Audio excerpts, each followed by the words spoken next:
Dardenne, les frères Dardenne, les frères Dardenne, les frères Dardenne, les frères Cohen, les frères Cohen, les frères Cohen, les frères Cohen, les frères Dardenne, les frères Dardenne, les frères Dardenne, les frères Dardenne, les frères Cohen, les frères Cohen, les frères Cohen, les frères Cohen.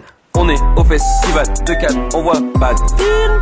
Pas là pour les marches, mais présent pour la rime. À la Villa Chefesse, on enchaîne, t'es sûr. Hey, ramène pas ta meuf, de toute façon elle est trop vieille.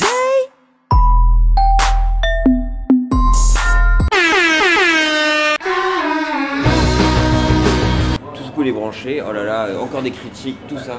On fait ça et là je te bloque. Le Club à Cannes, épisode 2. Tout ce qu'il faut savoir sur la croisette. Pour rester cool et branché. Avec des critiques, des reviews. Putain, d'ailleurs, hier soir, je t'ai pas dit Laurent Veil. Il doit être hyper fatigué du coup. Non, Laurent Veil. Et jusqu'à quelle heure? Laurent Veil de Canal+. Je pense qu'il faudrait qu'on bosse mieux ces blagues d'intro parce qu'à chaque fois ça tombe un peu à plat, je pense.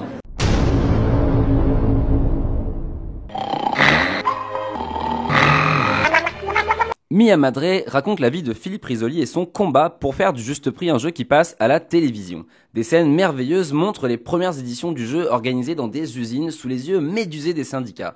On suit le parcours chaotique d'un animateur passionné qui essaie tant bien que mal d'imposer le tyrolien aux grands dirigeants de chaîne. Un film qui a plu dès les premières séances presse, faisant dire à certains que Mia Madre était un super nanny. Ah moi ce genre de cinoche, c'est ma cam à fond les ballons. Ce film, c'est comme un petit bonbon en sucre là qui coule dans la gorge, c'est tout doux. C'est vraiment le genre de film qui te chope par les couilles, tu sais, puis qui te les font plein dans la gueule. C'est comme la petite cuillerée de confiture à la fraise de ta petite grand-mère le matin.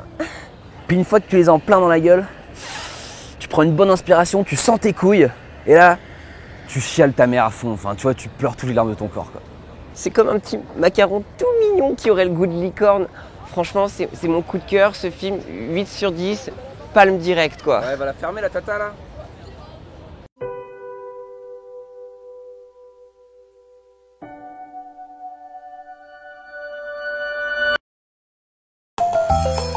Arrête ton cinéma, Sacha. Les anecdotes cannaises. En 1993, la néo-zélandaise Jeanne Campion fut la première réalisatrice à remporter une palme d'or. Pourtant, cette palme était ironique.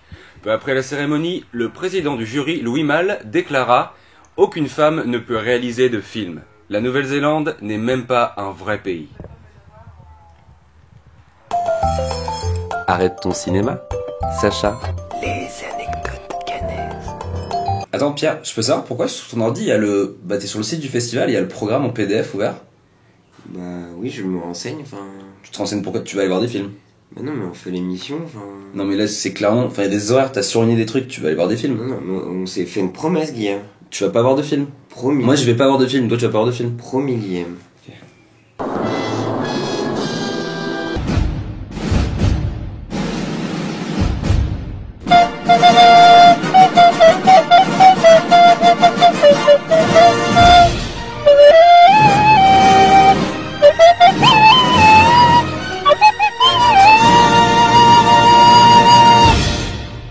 Et encore comme hier, ce qui excite la croisette, c'est Paris. Quels sont les films présents à Paris? Quels sont les cinéphiles, les tendances un peu? C'est pour ça qu'on a, comme hier. Oui, qui est encore là. Alors Louis, dis-nous un peu qu'est-ce qui se passe, oui. sur Paname.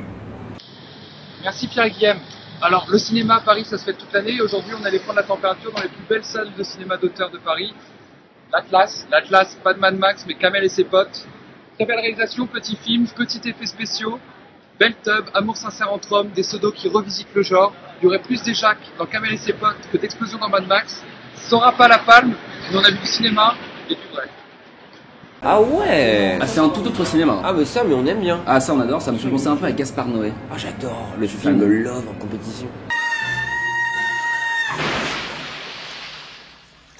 Cannes son cinéma peut-être, mais Cannes aussi ses rencontres, Cannes ses moments un peu fugaces au détour d'une soirée sur la Croisette ou ailleurs. Et là j'ai croisé mon vieil ami Guitoun Tremblay qu'on avait déjà vu l'année dernière, Guitoun qui travaille au courrier de Chicoutimi pour les nouveaux.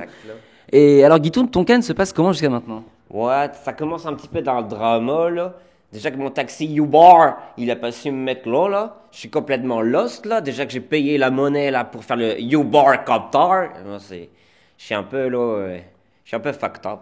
Et alors Guitoun, ton année de cinéma qui était très riche, toi, les coups de cœur, qu'est-ce que t'en as retenu? Bah, cette année, on était complètement dans le blockbuster. Là, jusqu'à mon petit coup de cœur, là, c'était Les Bons Hommes Vengeurs. Le Ultron est en âge. Ah, là. les Avengers, Oui, avec l'homme de fer. Iron Man. Vous dites ce que vous voulez.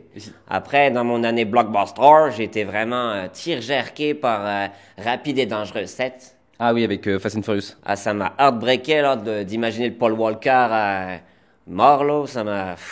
Et sinon, un dernier film un peu qui t'excite là récemment? Voilà, là, sur Cannes, essentiellement, je suis sur Folding Max, les routes furieuses, là. Oh là là. Mad Max. Vous dites comme vous dites. Merci Guitoun, on se retrouvera sûrement au cours du festival pour d'autres petits avis. Bye bye, le petit Guilhem.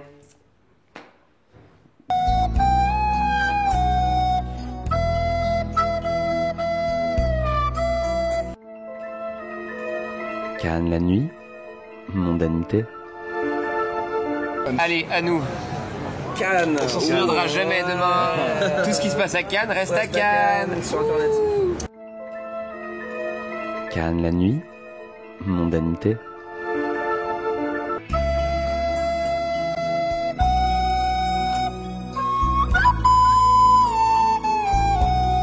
Alors, le soleil se couche sur la croisette, Pierre. Mais on n'est pas triste. Patrice Lafont. Parce que demain, on va se retrouver. Bah ouais, on va se retrouver même heure, même endroit, et on va se quitter avec le petit tweet poétique. La tradition instaurée hier. Alors, vas-y, Guillaume, C'est le fais-nous rêver. tweeto Thomas Détouche qui dit hashtag Cap 2015. Oh qu'il est bon le Moretti. Oh qu'il est beau. Hashtag Mia Madre. Moi, tu vois, c'est quand je vois des trucs comme ça que ça me redonne envie d'aller voir des films. Chapeau l'artiste.